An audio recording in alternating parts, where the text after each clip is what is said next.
Somewhere near here lives the killer they call the Yorkshire Ripper. His 5-year career of killing began in the red light district of Chapeltown. On October the 30th, 1975, he killed a 28-year-old prostitute, and this killing was followed less than a month later by another at Preston, Lancashire. Even then, detectives suspected one man. Now, 5 years later, the death toll has reached 13, each death bringing grief and tragedy to the victim's family. So what type of man is he? Psychiatrist Stephen Shaw has made a special study. An aggressive, sadistic psychopath. A man who fails to resist his impulses, does not learn by his mistakes, but above all is cold and callous. But any indication to his friends or neighbours or workmates that he might be a man of this type?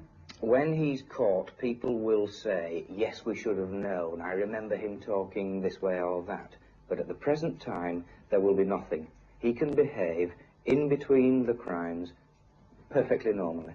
So last week, Jacqueline Hill became the 13th victim of the Yorkshire Ripper, and police here have no doubts that 10 of those killings were committed by the same man.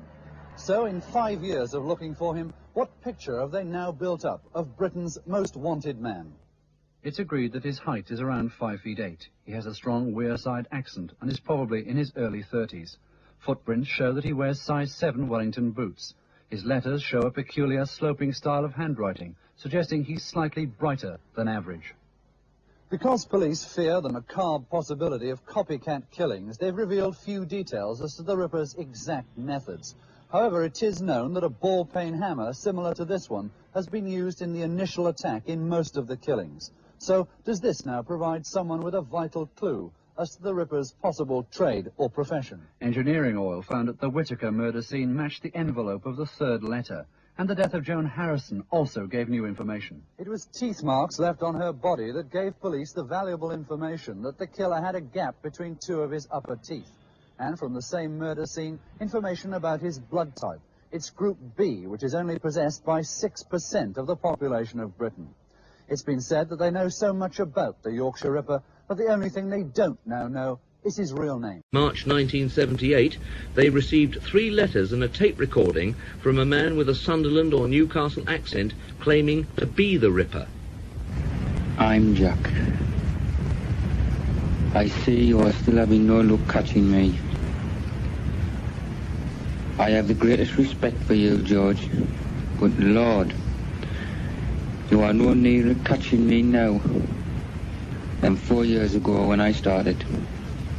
Well, it's been nice chatting to you, George. Yours, Jack the Ripper. Hope you like the catchy tune at the end. Ha ha.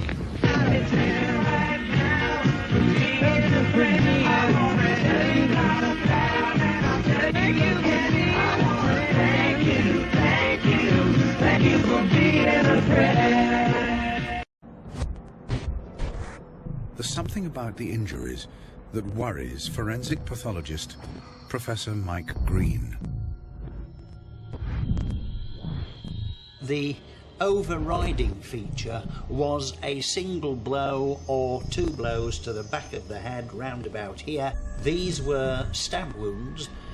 They were an unusual shape, but what was particularly unusual was that all of these wounds showed reinsertion. And this is one of the many things that makes this case so different from your typical homicide.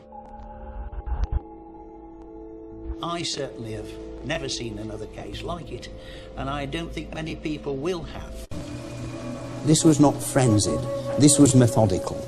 The wounds were inflicted in a patterned fashion, and then, and again this emerged increasingly frequently, the instrument was inserted through the same wound. It was being pushed through the skin wound, partially withdrawn, so you had tracks going from the same hole, but in different directions on the inside.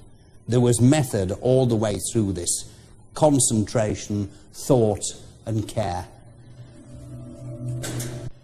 The dead woman is named as 28-year-old Irene Richardson.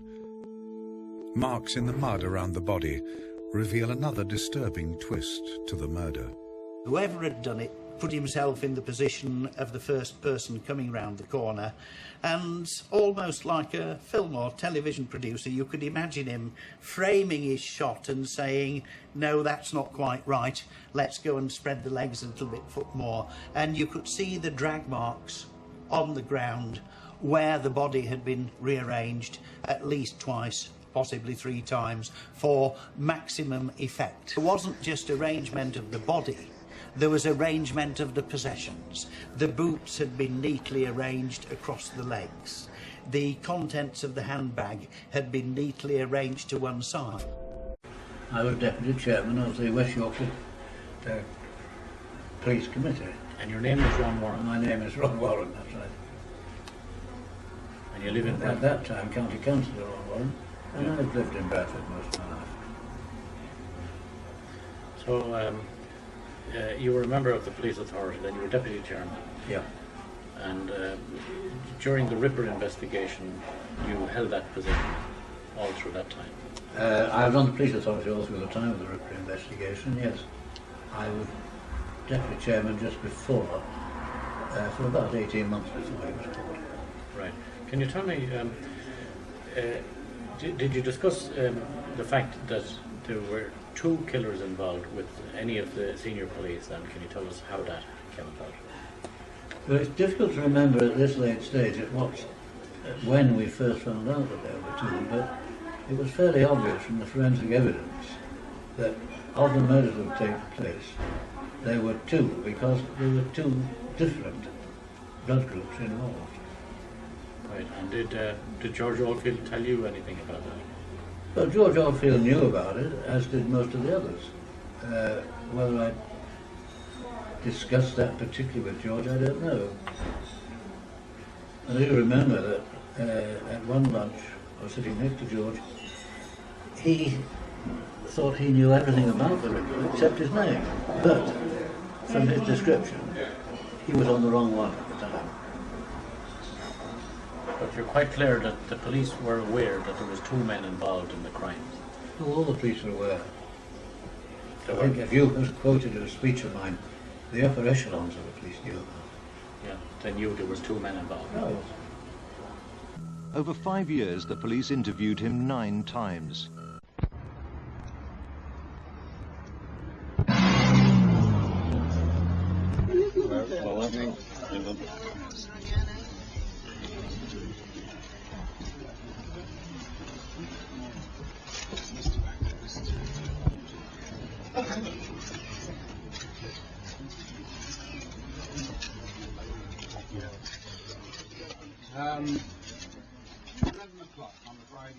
PM. He is being questioned in relation to the Yorkshire Ripper murders. It is anticipated that he will appear before the court in Dewsbury tomorrow. Is it fair then to say that the general hunt for the so-called Yorkshire Ripper is now being wound down from this moment on? Right. Can you tell us whether he has a Geordie accent? I cannot tell you that because I've not heard him speak. Can you give us any details? But I can tell you that we are absolutely delighted with developments at this stage. Absolutely delighted. Can you all smile? Really delighted. George is delighted as well. Thank you. Can you come over, George? Yes. Absolutely delighted. Yes. The trial of Peter Sutcliffe began on May the 5th, 1981, at the Old Bailey. Sensationally, the judge, Mr. Justice Boreham, refused to accept the defence counsel's plea of guilty by way of insanity on behalf of the Ripper. Impressed by a new confession made by Sutcliffe, both defence and prosecution counsels had agreed that he could plead guilty on the grounds of paranoid schizophrenia. But the judge insisted that only a jury could decide whether Sutcliffe was sane or not.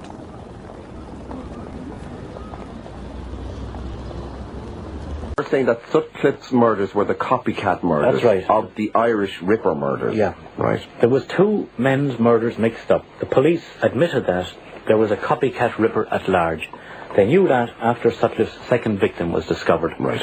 And that was quite clearly on the record by the police Ripper squad.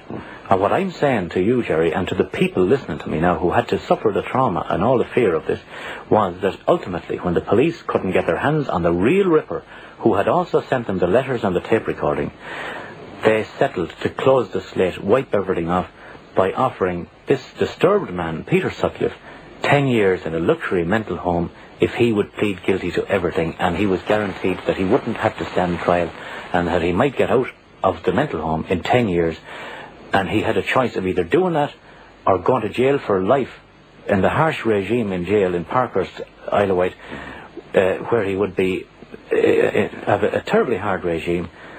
Naturally, for one of his murders alone, he could have got life in jail for that. But he agreed to say, I done them all in exchange for this deal. And I have Mr. John Sutcliffe, Peter Sutcliffe's father, sitting here beside me now in the studio. Good morning, John. He will confirm what I'm saying. Okay, I'll just move this here. Welcome to Ireland, John, and I'd like to thank you for coming over to help me in my campaign. Great pleasure to come and help you, Noel. Now, I've been in touch with Noel for by letter for most of 5 years, and personally for the last 3 on about 4 occasions. And I firmly believe that Noel has a very solid case. And what do you base that on, John? On the you haven't yet mentioned the fact that Noel has put his story on tape, and that I've listened to these tapes. All his evidence is collated on those 4 tapes. It's 6 hours listening, and I've listened to all that. I've listened to Noel's explanations of why he started this campaign against this man, Mr. X, whom he knows personally and is apparently employed in the past. Now, I'd also like to say now to all you listeners that I know, categorically, I know that my son did not do all the murders. How do you know that, John? I've heard, by word of mouth, he's told us that he didn't do them all. How did he explain that to you? Well, in the first instance, he said to his 2 brothers and me when we visited him when he was on remand, he said, you know, I didn't do them all. Right. In his solicitor's office, whilst he was on remand, I was told by his solicitor, Mr. Curry McGill, that Peter would not go for trial. He'd admitted to all the offences that had been put before him. He was going to plead guilty to everything. He was going to plead guilty to everything. And normally there would not be a trial. And there would not be a trial. That there was a place for him in the Liverpool Park Lane mental home. Right.